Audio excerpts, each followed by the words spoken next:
Good morning and welcome to the Unitarian Universalist Congregation of the Low Country. My name is Charlie Tyler. I'm the pastoral minister here. It's my privilege to be able to be in front of you today. You have entered into, those of you who are longtime members, those of you who are guests, you have entered into a community of compassion, love, care, and mercy. And I suspect that you will feel that and be a part of that somehow, somewhere along your journey here in this next hour. And I would ask that you keep your hearts open and keep your spirits open in spite of the weather and in spite of the news, that we're able to keep our hearts focused, sharp, and loving always. So I'd like to take the opportunity to have those of you who are guests and visitors for the first or second time, I'd love it if you feel comfortable to stand and give us your name, tell us a little bit about where you're from. And so I'm looking at my far right, this section over here. Are there any first or second time visitors that would be willing to stand? And in the middle section, first or second time? Yes, ma'am. Hi, I'm Dora Bergen, and I come here from First Unitarian Society of Madison, Wisconsin. Wow. And I'm a friend, and I'm from New London, Wisconsin, and my name is Dora Miller. Thank you, Dora. Yes, ma'am. I'm Sherry Gibson, and my husband Dennis Gray, and we are recently moved here to Sun City, and this is our first visit. Oh, the middle section is hot today.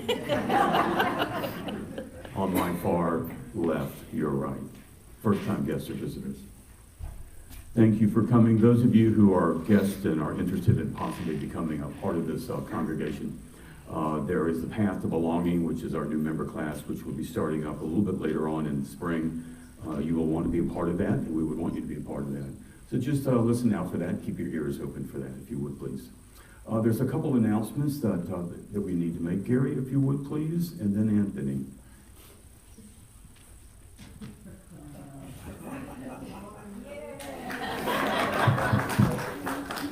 Hi, my name's Gary Green. I'm chairman of the Buildings and Grounds Committee, and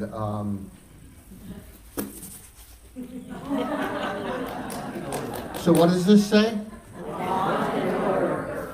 They're easily trained, I must say. So this is going to happen on the 15th, starting at 9 a.m. We have a lot of cleanup to do because of the storms of the past year, leaves and twigs and branches and body parts, so we need to just... Excuse me, that was unscripted. And we really need to clean out our areas, so then we'll be able to help beautify our place and make it safe. So any help, anything you can do, please join us and let's have some fun and get some stuff done. Thank you. Thanks, Gary. As you can tell, we take things very seriously here. Anthony, where are you? Yes, if you would, please. Hey gang, Anthony Soupy. These yellow cups, they're for people who are visitors. So if you feel comfortable enough, grab it, and then we'll know who you are. And members, make sure you look out for these yellow cups. And make sure you say hello. I don't have to tell you guys that, though. You will also see, you might have seen it already, a brand new coffee pot. Ed and Carol and Cisco and Gary had everything to do with it. And with that being said, if you like the coffee, come tell me and Ed. If you don't like the coffee, talk to Gary. Other than that, we're great. So we're still figuring things out, and Val Bridges just gave me a great idea of where we're going to position the pot. It's way bigger. Gary said to me, we're growing, so we need the coffee to grow, because we're running out of cups every week. Anyway, look out for it. Let me know what you think.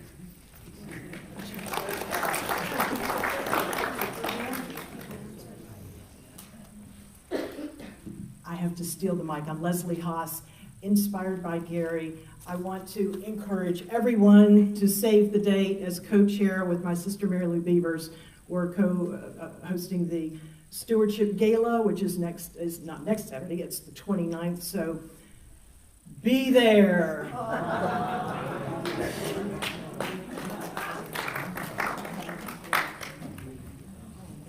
I'm sneaking in too. Hi, I'm Kathleen from the Membership Committee. One of the services we do when you're new here is we provide a buddy. And a buddy is a person who a new member can call, say, I don't get this. What is B? What's a dinner? So we now need to refresh our buddy list.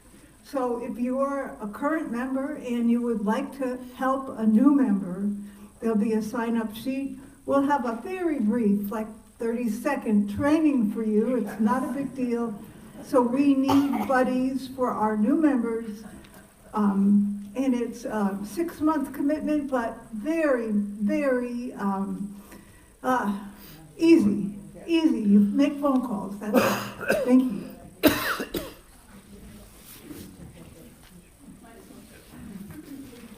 We're all doing our own announcements today. I'm Ann Harrison, and I have two. One is that next weekend, our guest speaker is Dr. Will Tuttle.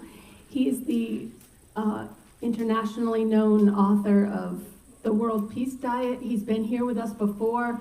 He will be not only giving the message on Sunday morning, but he'll also be here on Saturday. Saturday's going to prove to be a very busy day. We'll be cleaning up the yard in the morning, getting it all ready for Will Tuttle to arrive that afternoon, and he'll be giving a lecture here at 2 o'clock. There's a flyer in the lobby that tells all about it, and he also that evening will return Saturday evening, 7 p.m. to do a piano concert. His wife Madeline will be with him, and she plays the silver flute, and she'll accompany him.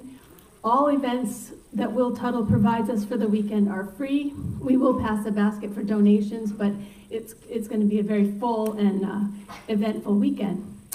The other announcement that I have is more fun in a sort of a different kind of way than lawn and order, is our talent show, UUCL's Got Talent, is going to take place here April 5th. It's a Saturday evening, 7 o'clock. There's a sign-up sheet in the lobby on the easel, you'll see, and right behind that, another sheet. People have already started signing up. I want to tell you that Ellen Titus and David Rosenberg will be our MCs for the evening, so you know you're in for a show. And anything that you have, a poem, a skit, a joke, someone in here probably plays the trumpet or juggles or gargles or whatever you do, we'll be looking for that talent, and if you can sign up on the sheet in the lobby, that will be great. And if you have any questions, you can either see me or you can see Joanne Melosh whenever you have a chance. That's it.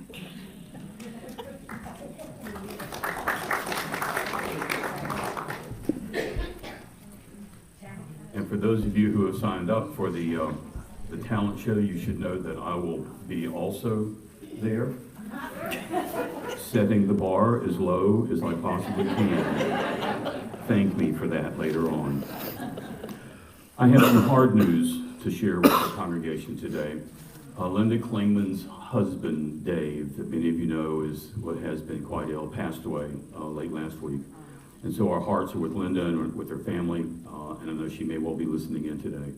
So send her all the good stuff that's in your heart, and be able to remember her and her life here, as well as her husband who supported her for so long, and she loved him so much. So it's sad news, so I offer that to you in this place. Are there any other announcements that I need to bring to our attention?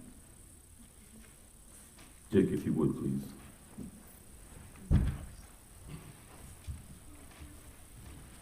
Good morning. Good morning. Nice to see you all. All you people that know how to operate your clock. The set button is in the back. That's all I know. How am I doing back there sound-wise? Okay? All right. I have some news of my own, personal news. I suffer from an affliction. I picked that word carefully. The affliction is known as RAFE, RAFE. And that's an acronym that stands for resentment, anger, fear, and embarrassment. I have a sneaking hunch that most of you share that affliction. Well, today, I decided that today is a day of respite, which means we're not going to talk about resentment, anger, fear, and embarrassment. We're going to try and do something that focuses more positively on our Unitarian Universalist movement and try to keep things as simple and lighthearted as we can. Come back. There'll be lots more downtime, I'm sure. 4 more years. I don't know.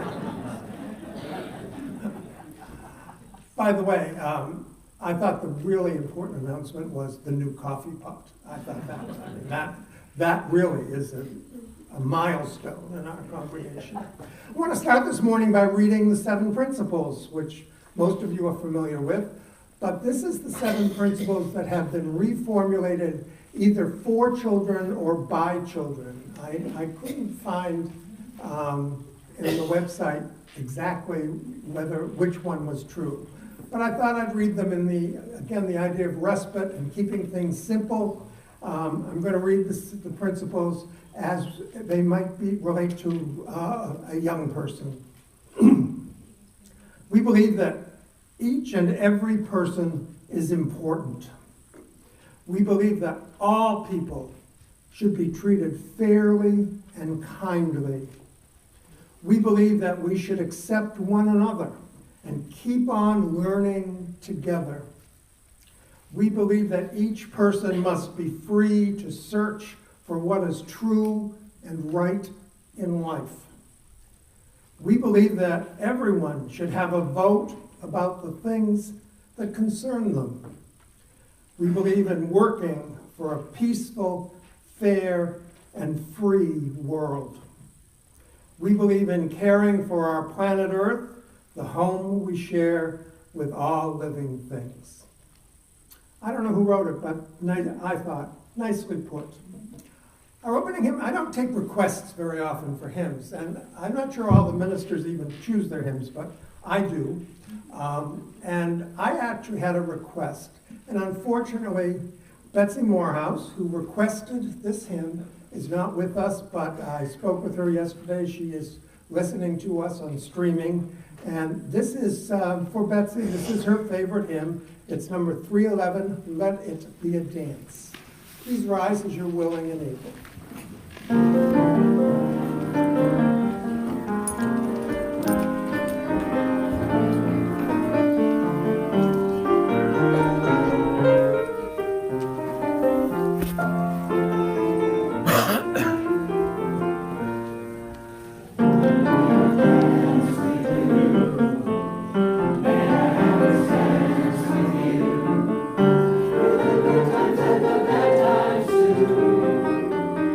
Let it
This is the time in our service when we sustain our community, and we do that in two ways, helping Sandalwood Food Pantry and Bluffton Self-Help. So if you have any non-perishable groceries you can spare with them, please put them on the table in the back. The second thing we do, as you're well aware, is we try and sustain our community here and the UUCL by contributing what we can so we can sustain these services, the people that help us, and all the things that we try and do on a social and political level. Please contribute what you can. Thank you.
Privilege, I would like to do one thing because we can't do political announcements of joys and concerns. I want you to see the sunflowers over here, which is a sign of the Ukraine. As a grandson of a Ukrainian, Slava Ukraini, glory to Ukraine. Glory. Thank you for your generosity.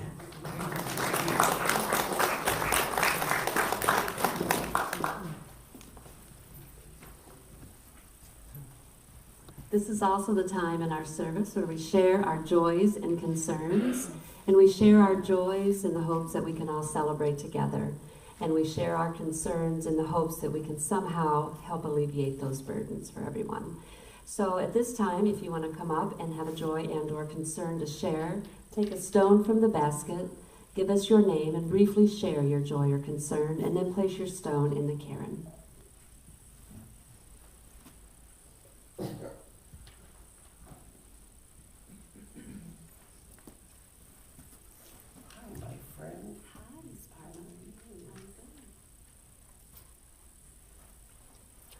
I'm Lynn, and I am here to speak about our good friend, Marietta Kerr. Many of you know that Marietta is in hospice at this point, and she wanted you to know, she asked me to tell you, her health is declining. This is very hard on us. She's a very close and wonderful friend and has been with us for many, many years. But Marietta would love it if any of you at any time would like to come and visit her. She would like to see you anytime during the afternoon. If you can do that, I suggest you call her or text her and give her some idea whether that would be a good time for her, for you to come and visit. But she really wants to see you. Yes? Her phone number is not in the Sun City I can't hear her. Her phone number is not in the Sun City directory. Oh, it is, our number isn't in the directory. No, the Sun City directory. It's in the Sun City She directory, said not in the Sun City. and she's in 59. It's in the UUCL directory. It's, yeah, in our UUCL If you don't know directory. how to access our directory, let me know after the service. And really, she is doing well many times, but then the episode comes and it's difficult. But she really, really would like to see many of you as could stop by. You're all so special to her. Thank you. On to the camera.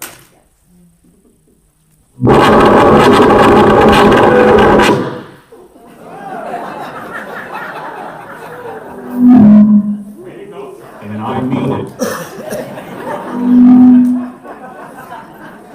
So I want to let you know that I have Marietta's phone number with me after the service is over. If you'd like to gather around me, I'll make sure that you get it, okay? Thank you.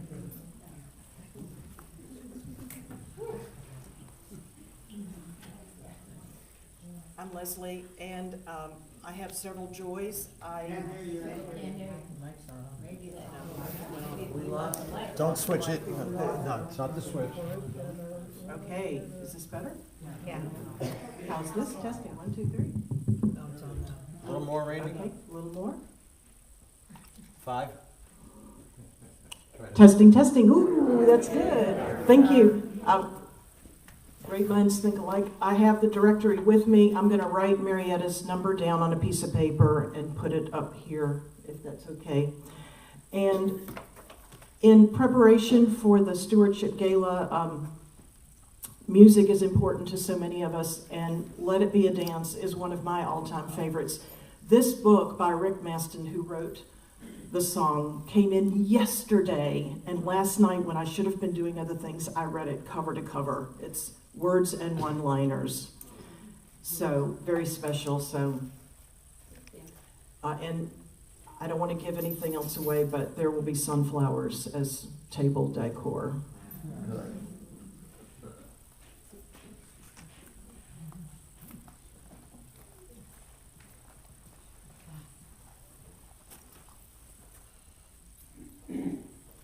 How we doing, guys? My name's Zach. I just have a joy today. Today is me and Jesse's 3-year anniversary. Thank you guys, and we're glad to be here.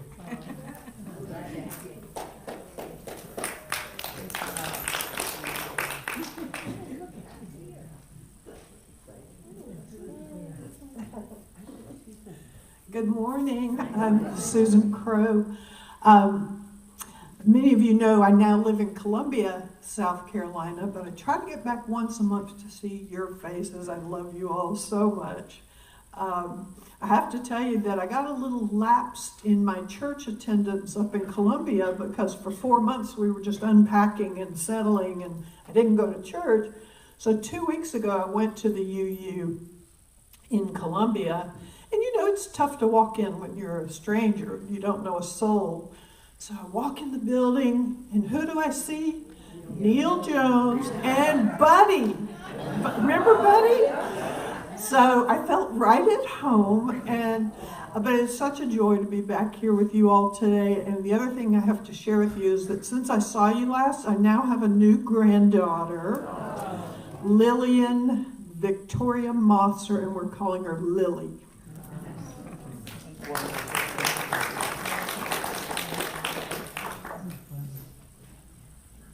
I will place 2 stones in the cairn for the joys and concerns that remain in your hearts. I will also place a stone in the glass vase for those families and children who have been affected by gun violence.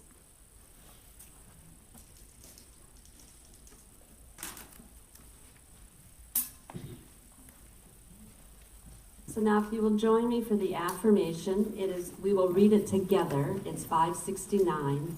And I noticed that it's written by Olympia Brown, who was the first ordained female minister for the UU Church.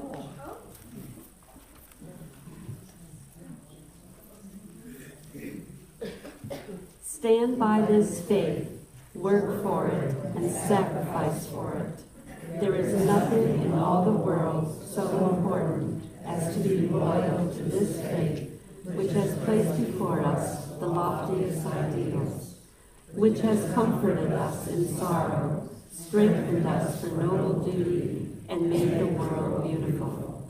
Do not demand immediate results, but rejoice that we are worthy to be entrusted with this great message, that you are strong enough to work for a great true principle without counting the cost.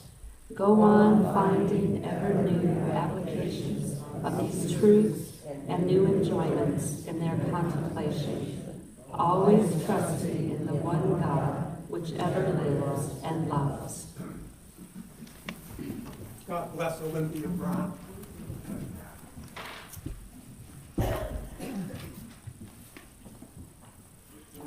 As part of my effort to provide respite from our affliction, I want to try something to just talk about our faith, but rather than give you some sort of rational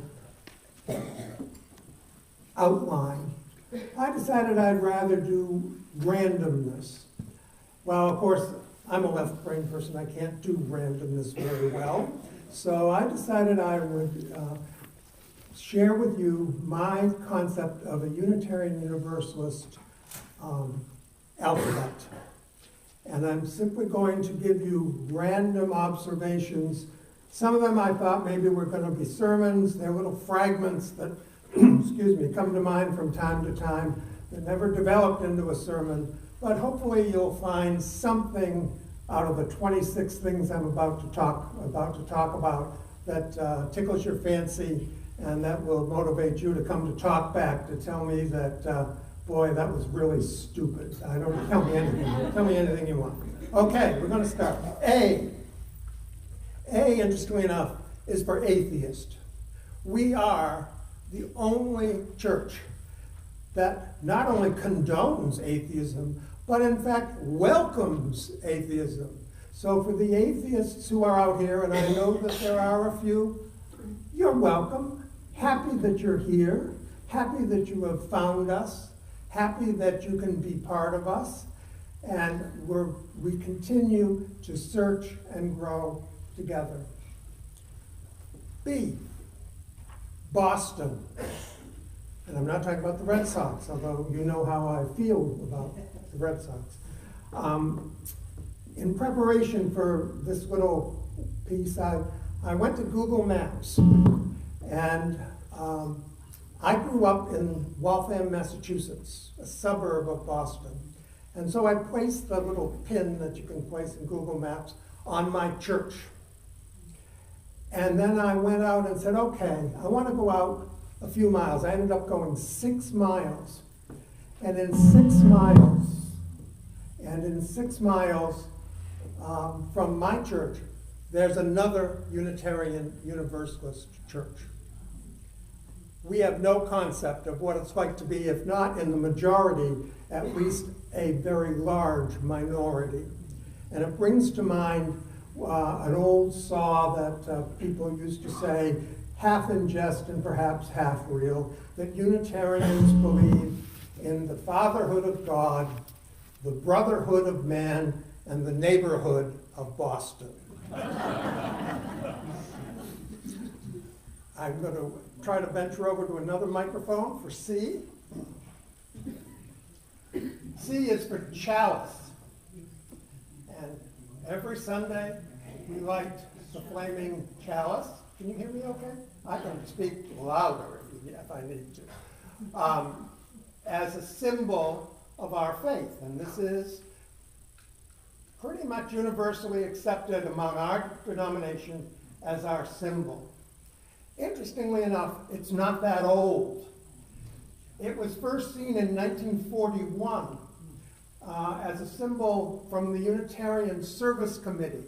with their activities during helping World War II refugees. And there's all kinds of symbolism involved. Obviously, the circle meaning wholeness, the flame meaning the light of truth, but it also has a rather unique thing that only has been present since 1961. You notice there are not one circle, but two. Rather strange, isn't it? That came about when the Unitarians and the Universalists, two separate denominations, merged. And the symbol was redone to acknowledge that we have two paths to truth. The other interesting thing is that in this congregation, the flame is in the center. In many congregations, the flame is off center. And the idea being that, yes, it's the flame of truth, but we don't know all the truth yet. And that's why the flame is off center. Enough about the chalice. D. How about if I just speak loudly and carry a big stick? Somebody said that, didn't they? Let me know, David, if I can help. D. Diversity. I don't care how much it may be in disrepute at the moment. The goal of our denomination, the goal of this congregation is diversity.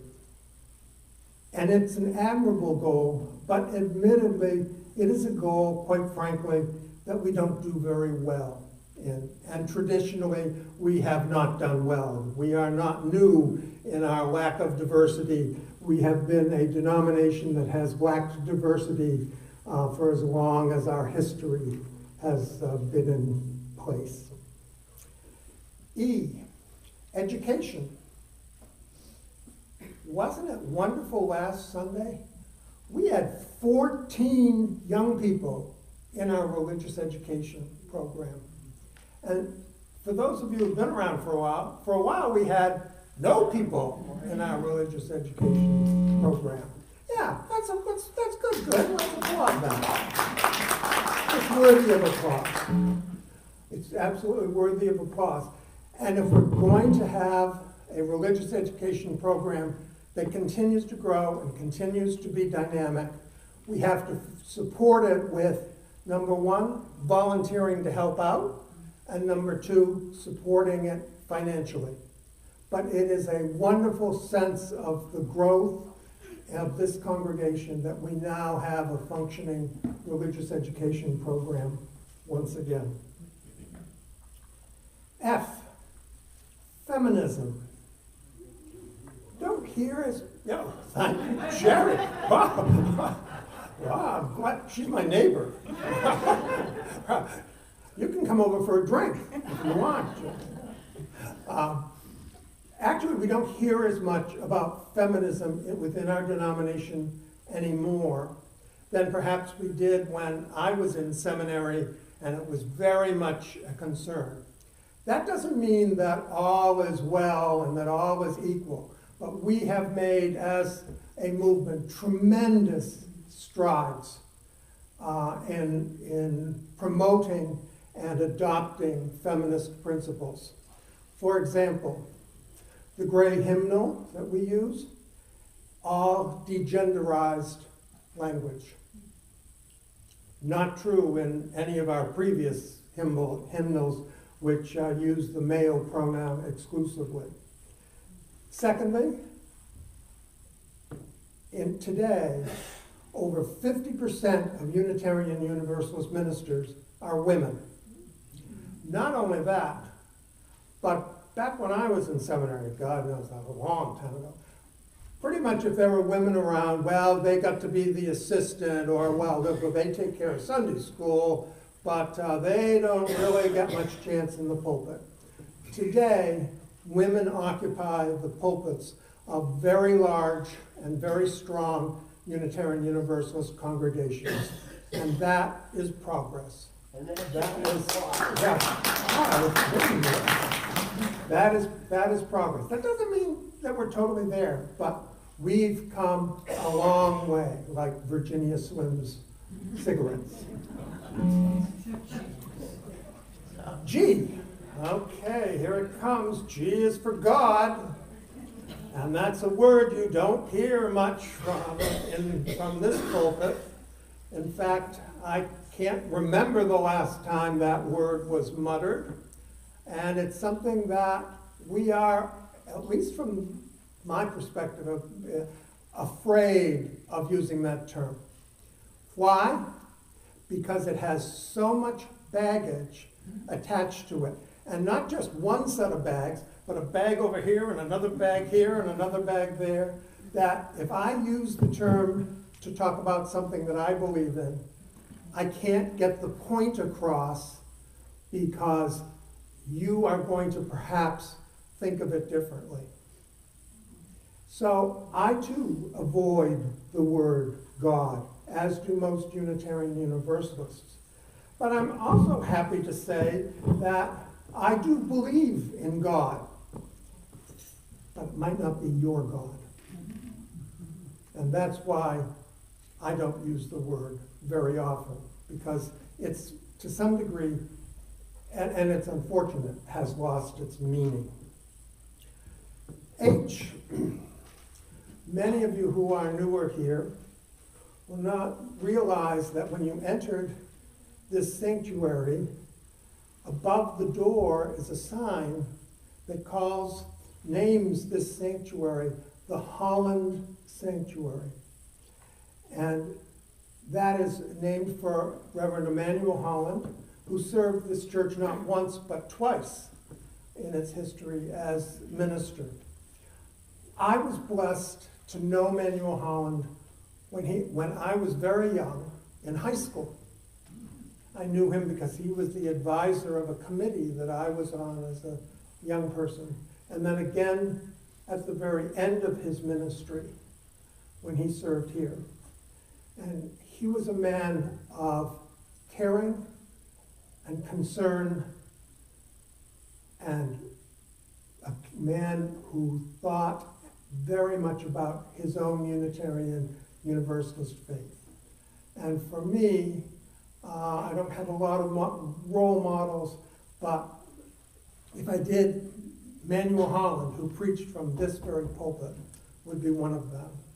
And for those of you who remember him, I hope that maybe during talkback you might share some of your thoughts about that very special gentleman.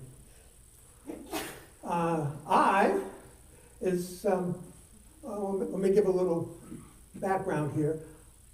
I like the metaphor of a church being a Maserati, speedy and good-looking, and as an automobile. And as an automobile, there are a great deal of moving parts. And the parts are all formulated to work together as long as there is oil, lubrication. And you have to change that oil every once in a while, but we don't want to change it here because the person here who provides the lubrication is David and Sarah. Want to know something? Ask David. He'll tell you because he knows. He is, and I don't like to use the term glue because that ruins the car metaphor. I'd rather use the term oil that keeps all the parts moving together. Yes,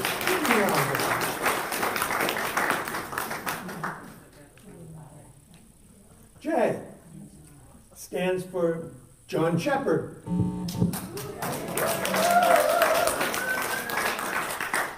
I haven't said anything about him yet.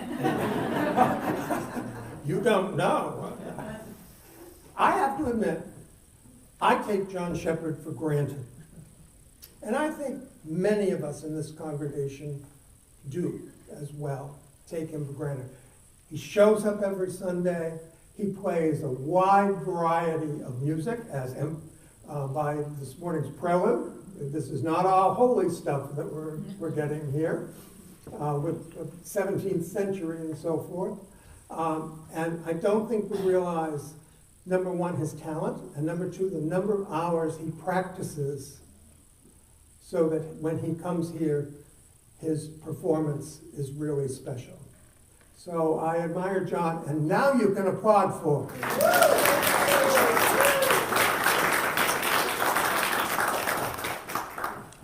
Okay. The Universalists had, in 1935, decided that they had to write what was their version of what today we would call the Seven Principles, and they called it the Avowal of Faith. This is now almost 100 years old.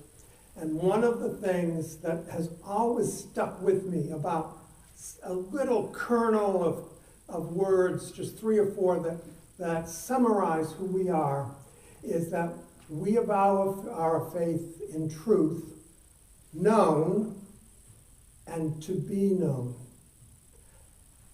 That's why the flame in many churches is off-center. A recognition that we don't know it all. A recognition that a church should not be a place that simply hands you a goblet full of wisdom and inspiration, but inspires you to look ahead and look forward. That's why we're not fundamentalists, because we don't believe that everything has been revealed to us. And that little phrase, keep it in mind, known or to be known. And, oh, wait a minute. I forgot L. Oh. L is for liberal, a term that has been demeaned by right-wing media in this country, so that it has become, for many, some sort of an insult. Oh, those knee-jerk liberals sitting in the Senate. It's amazing we didn't hear that in the recent speech, but we didn't. But it is unfortunately, for many, has become a pejorative term. And it should not be here. It should be a term of excitement. So I'm going to ask you, I'm going to say a couple of words and I'm going to point to you. And I would like you to really shout out just once, just for the benefit of me, if nobody else, liberal. We are liberal. Wow. I hadn't texted do it again, but I don't need to do it again. We are liberal, and we are proud of that word. Yes. Yes. M. John Murray. Unitarians don't have a founder. Universalists, on the other hand, had and still have a person who they identify as the founder of their church in the United States. And his name is John Murray. And someday I'll do a whole sermon about him because he's kind of an interesting guy. But for this point, let's just say that in Good Luck, New Jersey, on September 30th of 1770, he preached what is considered to be the first Universalist sermon in America. M also is for Music on Malthus. If you haven't been there, give it a try. It's worth it. N is for nature. Almost any iteration of our UU faith somehow involves nature, the wonder, God, whatever. But if nature is not part of your compendium of your own personal religious knowledge, you should think about that, because that's where, for many, inspiration truly lies. P is for philosophy. Somebody asked me the other day, what's the difference between philosophy and religion? I had to think a bit, but I came up with the idea that philosophy wants to find out about reality and how it works, and religion speaks to what we value and how we live those values. I can only tell you about my own prejudice. As an undergraduate, many years ago, I took a course entitled Philosophy of Religion for a whole semester. Never have I heard so much gobbledygook. Every Tuesday and Thursday morning at 9:30 for a whole semester. So there is a difference. I would also remind you of the second P, P for pledge. You're going to be hearing that term pretty soon. Q. In one of our hymns, hymn number 354, don't look it up right now, but maybe later, there are this little phrase that to me sums up what part of what our faith is. And in our search for peace, maybe we will finally see that even to question is the answer. Lynn, you know that hymn? Yeah, sure. R, race and racism, a theme throughout our history, at least our history in the United States. Something that we're still struggling with, our own personal racism and organizational racism. And while we're aware of it, we have not made the progress, in my judgment, that we should have made. Sunday school, founded by a Unitarian in 1810 in the United States, in Beverly, Massachusetts. Thank God for Google. T, you won't guess this one. T is for Transylvania, a part of Europe, which is Czechoslovakia and Hungary and Slovakia and that area. And interestingly enough, it was an early hotbed of Unitarianism. And to this day, you can go to some of the major cities in the Transylvania area, and you will find a church that identifies itself as Unitarian. You. Notice our names are Unitarian and Universalist. One God, one truth, one humankind, one world. And anything that separates it gets in the way of our religious tradition and what we believe. V, values.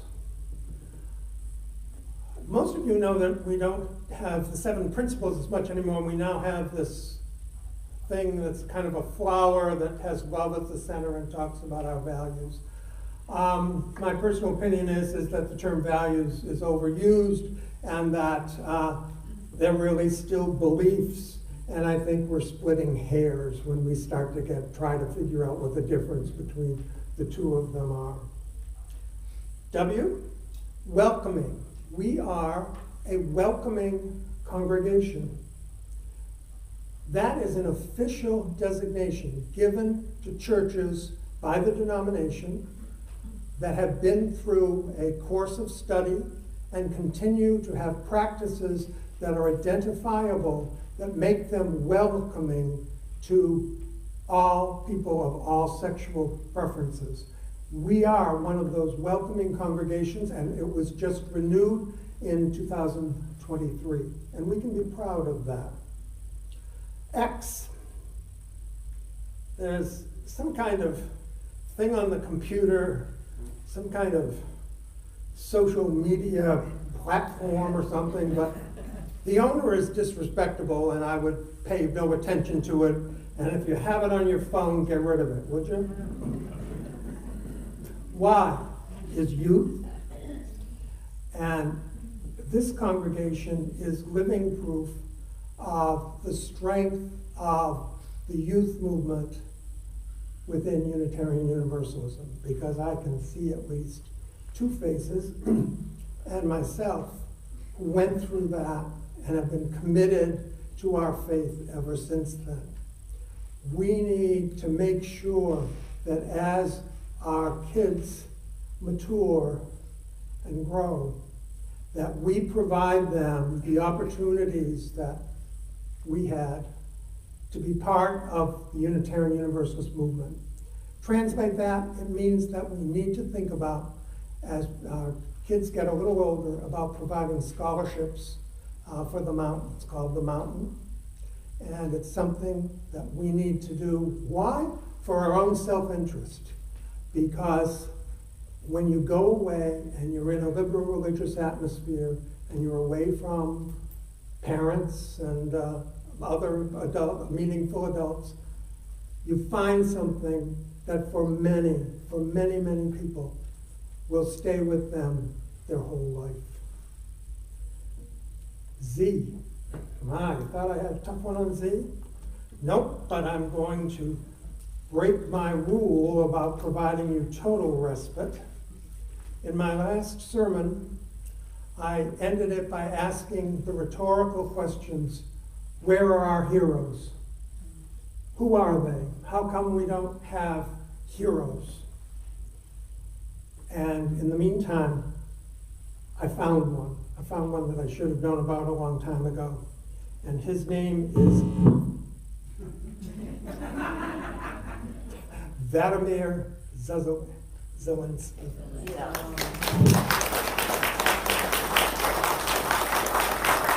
I hope that I've just provided you with a little respite. Not a lot of jokes because, I can't top the coffee pot. So, but join us in Talk Back and we'll talk some more about anything you'd like to speak about. Oh, thank you, Barbara. Thank you. I appreciate that.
So I want this congregation to know what a majestic job the sound team and Dick did getting through this.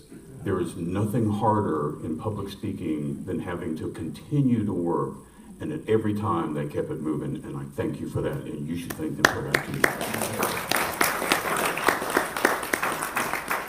So Dick mentioned the talk back. Those of you that are guests and visitors, we will meet back here about 1:15 and bring your holy coffee and chips with you, and the communion wafers called cookies.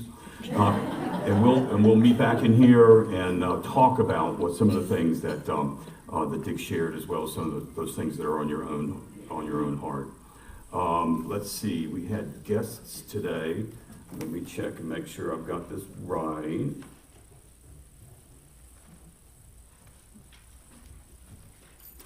Georgia and Laura and Sherry and Dennis, thank you for your presence here and for staying through the whole thing.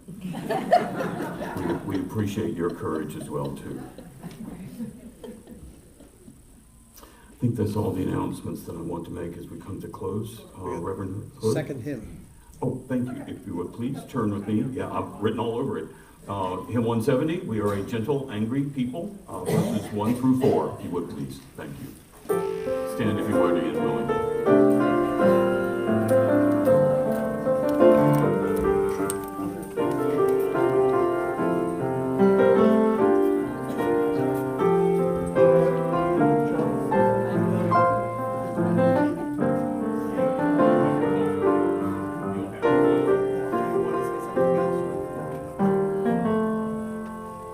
We are gentle, angry people.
closing words are from a Unitarian clergyman of the 19th century.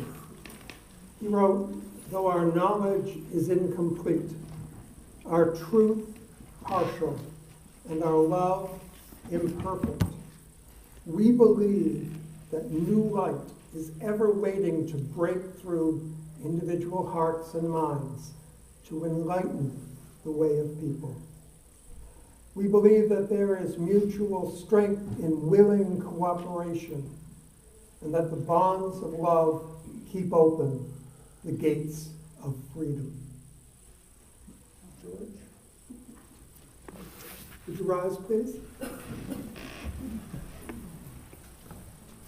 Please rise as we extinguish the chalice. Your words are in the order of service, of course.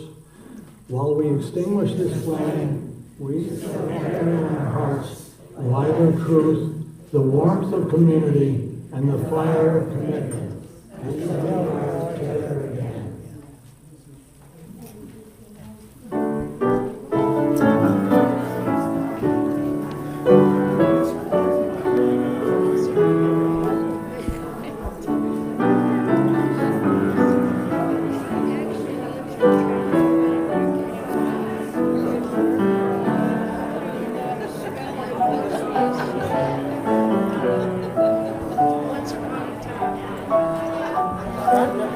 By fire?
You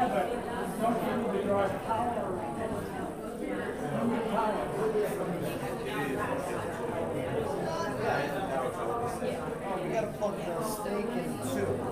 Okay, plug the number 2 in on the steak. Yeah, but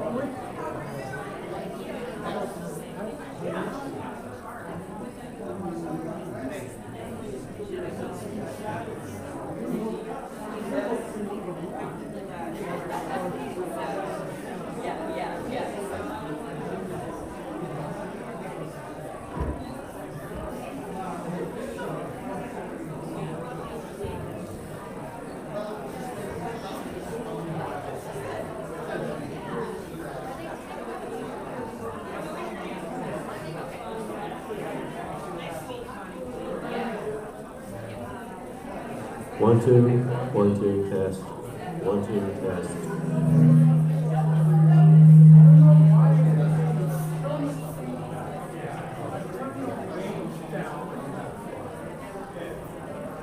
Testing 1. 1, 2, testing 1, 2. Testing mic number 2. That's the mic. Testing 1, 2, 1, 2. Testing 1, 2, 1, 2. 1, 2, 3, 4. 1, 2, 3, 4. Test, test. Testing, go to your mic. Test, test. 1, 2, 1, 2. Testing, testing, 1, 2. Testing, testing, 1, 2. 1, 2.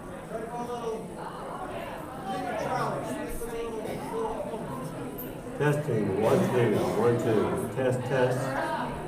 Testing mic, 1, 2. Test, test.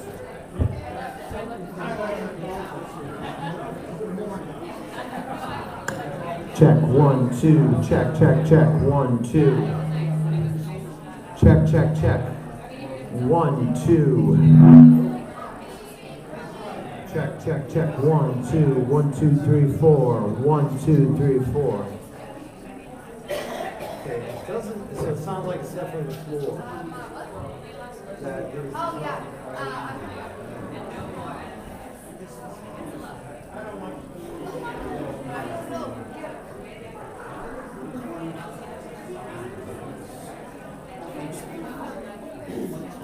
Yeah, I think you and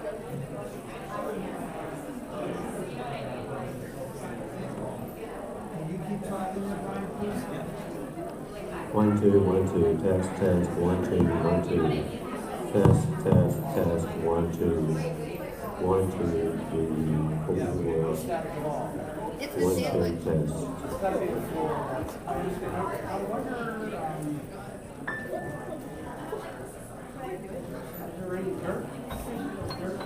Damn. Oh, I can't understand.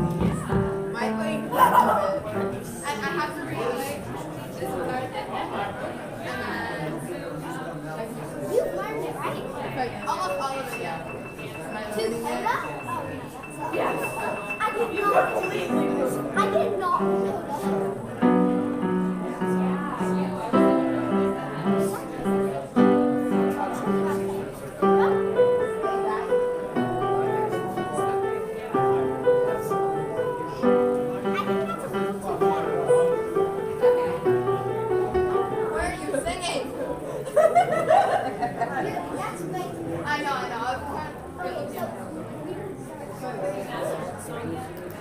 Oh no, I got the 7th page.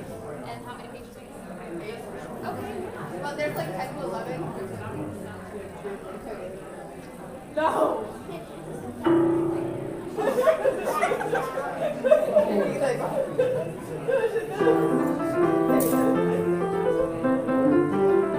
guys playing Tetris?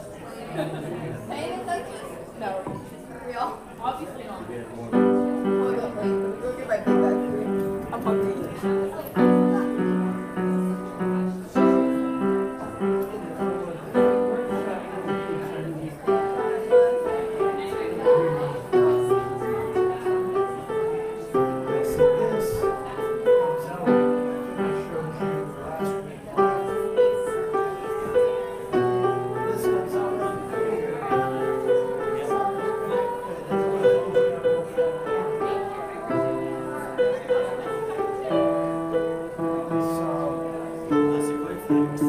I think it's that. If we put it in front.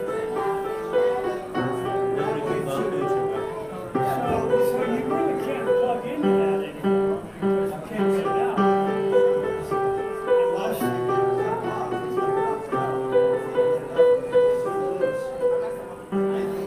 Unless well, and it's also broken. The two water taps are supposed to be connected and one of these is broken off. Yeah. So I think that will work for services. You just want to wait. So you're going to Yeah. So I'm going to let Scott know that